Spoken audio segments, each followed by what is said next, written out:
Okay, this one is for the people, men and women both, who often blame others for the fact कि तुमने मेरा घर तोड़ दिया.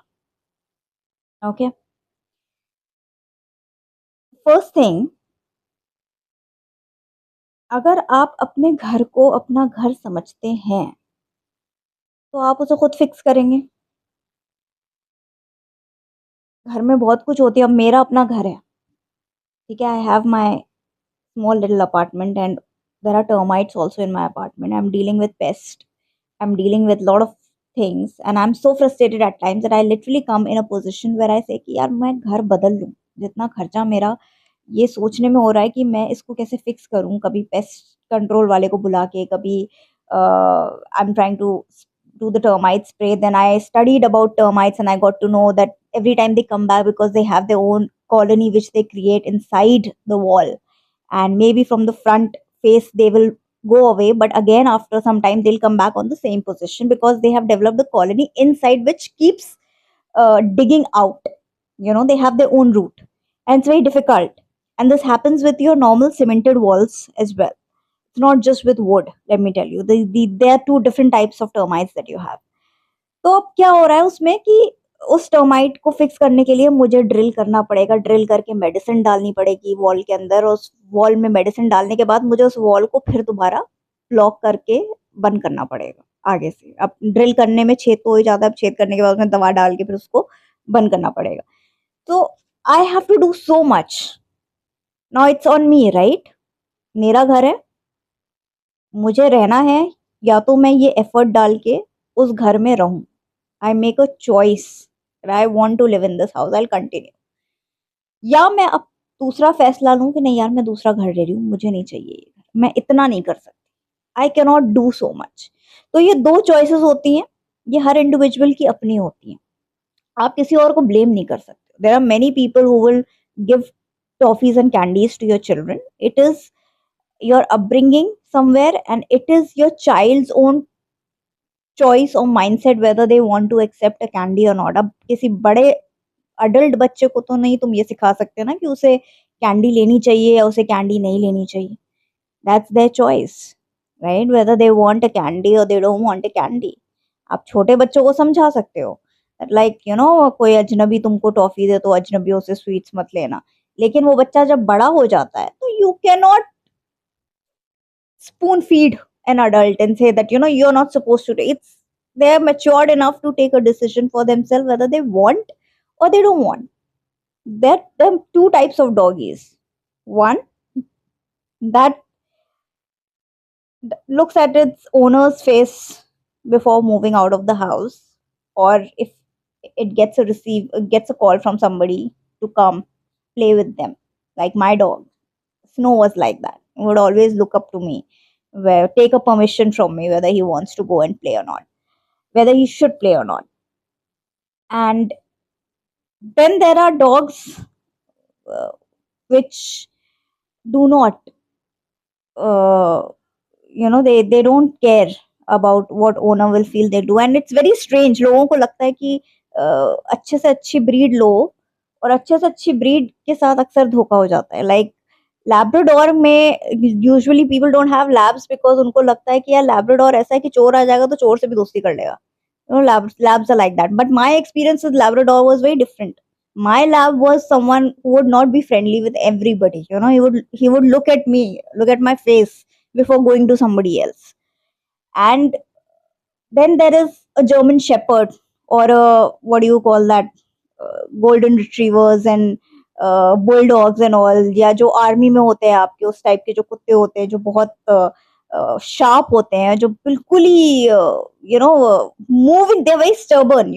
They are meant to be so loyal, and they cannot go on to somebody else. But sometimes they disappoint you so badly that they are the dogs which are actually more friendly with anyone and everyone who comes, as compared to the dogs like Labrador. Getting my point? तो किसी से expect करना कि वो ऐसा हो क्योंकि उसकी ब्रीड ऐसी है, that is not right. Because हम सब में हमारा अपने लेवल का एक डोपामाइन होता है, अपने लेवल का एक मेंटल एक्सेप्टेंस होता है और एक मेंटल रिजेक्शन होता है, जिसके साथ हमारी बिल्डअप होता है. You know we how we are developed. It all depends on the kind of a mindset we have. So you cannot judge somebody कि उसकी breed ऐसी है तो वो इतना ही loyal होगा और उसकी breed ऐसी है. Sometimes the most unexpected breed has those traits which you never expected. A street dog might have excellent traits sometimes, but you will not pick that. I have in front of my PG where I was living, there was this very good looking street dog, very good looking street dog. And he looked like some, what do you call that? Pahadi kutta. Pahadi kutte bade smart hote hain. They're very good looking.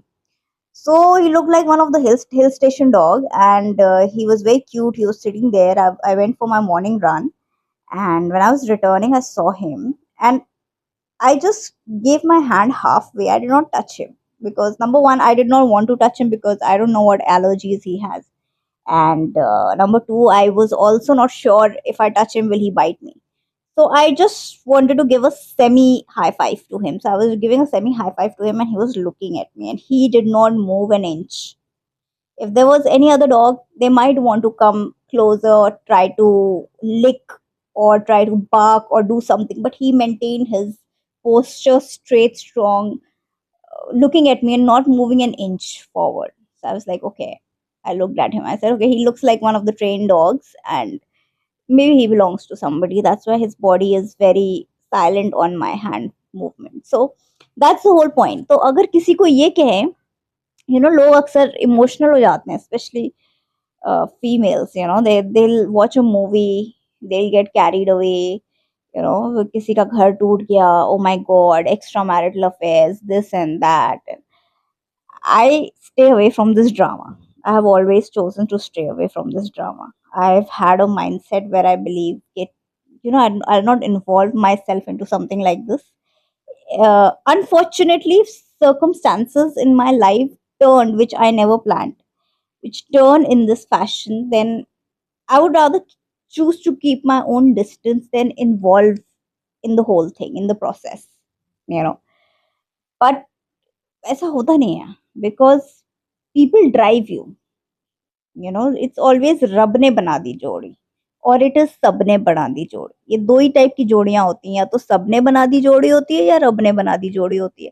तो जब रब ने बना दी जोड़ी होती है तो government का बहुत बड़ा हाथ होता है आपको इधर से उधर पुश करने में.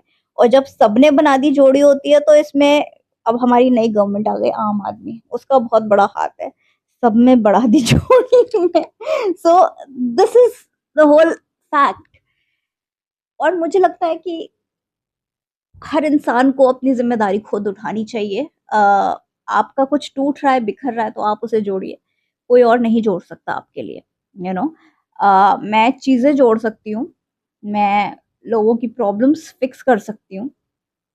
आपका घर अगर आपको लग रहा है नहीं जुड़ रहा है, टूट रहा है, which is in your hand, and if it is not getting fixed, then it is better to have a conversation, have a call, uh, get a solution. Everybody talk on the table, talk it out.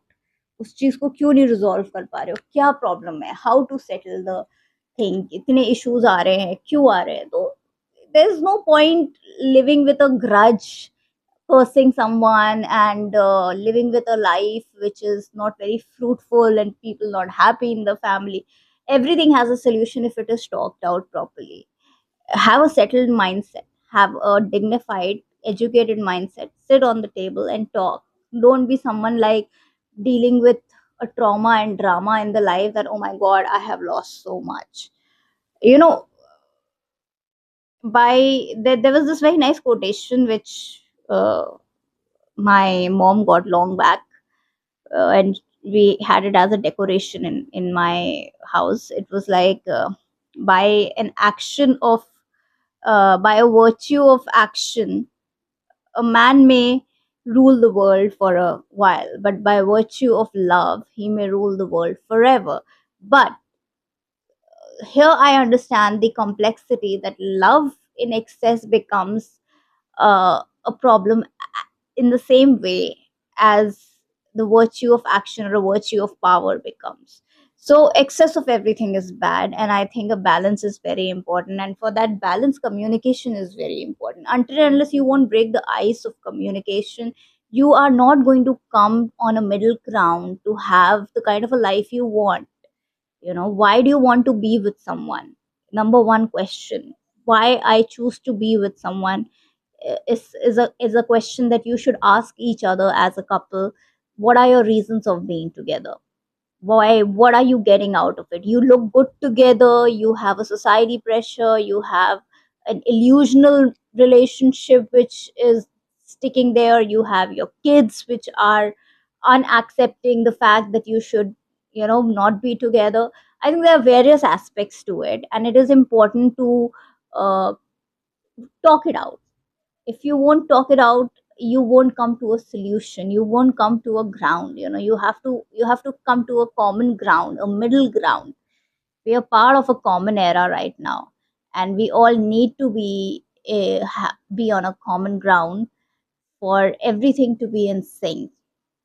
Game of Thrones has this very hit line by Cersei Lannister, that in a game of wars, you either die or you live, something like that. There is no middle ground. There was a line, I'm forgetting the exact line, but this is what it meant. In Game of Thrones, you either uh, live or you die. There is no middle ground, but that is a Game of Thrones. That is a Game of Thrones, and this is what we have to not follow. That is a television which is not aligning to our liberal standard uh, republic life, and we are not part of that thought process. For us, middle ground is very important because we are the people who have studied gravity, and we understand the importance of middle ground. So it is important to choose your middle ground. Don't talk it out and find your common ground is the only key and solution to move ahead. You cannot be blaming anybody for ruining your life or marriage, because things happen. You take out your brand new car and you go on the road and you expect that nobody's going to hit you. That's not going to happen. Either you're going to bump into someone else is going to bump in you, or somebody's going to just scratch your car. You cannot protect your car. I have been so frustrated getting my brand new car, every time being scratched, being part of accidents, this and that, and I'm like, I have to live with it. I used to feel very bad because I was very possessive about my car. And I think a man can understand this very well. What does it mean like to have your car and drive it, and then having your baby love kind of a thing with your car? But my dad said, you should be ready. If it's your car and it's coming on the road, it means it has to bear everything, and you have to fix it. You don't have a choice. And that was the time when I started living with it. Yeah, it's a thing. If it's coming in use, it's coming in. I'll be a safe driver and drive my best. But ultimately, what's meant to happen, it will happen to my car. There are people who are jealous, there are people who don't like you grow. They cannot harm you directly, so they sort of take out it on your car. They scratch your car, they do wrong things to your stuff. So when they do it wrong to your stuff, just imagine how much a lot happens naturally to people around us who are associated to us, who are part of our circle as friends and family, because there is so much of misunderstanding and confusion that we intend to uh, draw our lines with someone else. We intend to collaborate with different people, we intend to join hands with someone else, we intend to melt down with different people. It is a natural process, and to find flaws and mistakes in this process and cursing someone is not the solution. The only solution is to actually talk it out and either fix your marriage or fix your life. There are two things you can do. If you're fixing your marriage, you're definitely not fixing your life, because you are trying to fix a unnatural play in your life, which has lost its natural essence. you know and you can make a call for yourself. You're a better person. If I have to, like, for me, when I knew the time when I was involved with a different man in my life, and while I was being engaged to a different man, I was practically somewhere set that, okay, I got my answer, that I am satisfied with somebody else, but I am destined with a different man. So I wanted to talk this out to my man. That, I understand that he has a different circle and we have a different circle, and let's just try to balance out this whole play that we are part of, because that time it was happening this way. Now that things are different and I can strongly speak about it, and I have a very strong understanding towards it. And I can proudly say that I respect and regard the concept of open marriage, which now perhaps also does not exist for me, because the transparency has become so pure and solid that there is no place for something called like open marriage in my life. And I'm more open with the idea that how I want to take forward my life, and that is something that makes more stronger and solid relevance to me than living with the idea of an open marriage anymore.